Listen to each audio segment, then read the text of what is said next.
నమస్తే all, I am Srinidhi. నాకు lotus flowers అంటే చాలా ఇష్టం. మా నాన్న లోటస్ సీడ్స్ ఆర్డర్ చేశారు. అవి ఇలా వచ్చాయి. నేను 1 వీక్ నుంచి ఇలాగా వాటర్లో వేసి ఉంచాను. No result.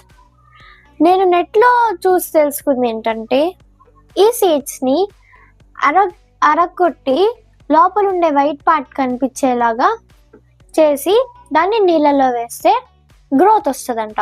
దీన్ని శాండ్ పేపర్ మీద రబ్ చేస్తే ఇలాగ వైట్ కలర్లో వచ్చేది వాటర్లో వేస్తే మొక్కలా వస్తుందంట. ఇంకా నీళ్ళలో వేసాక ఫర్దర్ వీడియోస్లో దీని రిజల్ట్ చూద్దాం. Like, share and subscribe. మొత్తానికైతే మన లోటస్ సీడ్స్ 3 to 4 daysలో స్ప్రౌట్స్ వచ్చాయి. దీన్ని వేరే బెటర్ టబ్లోకి మారుస్తున్నాం. దీని అప్డేట్స్ కోసం ఈ వీడియో మీద కన్నేసి ఉంచండి.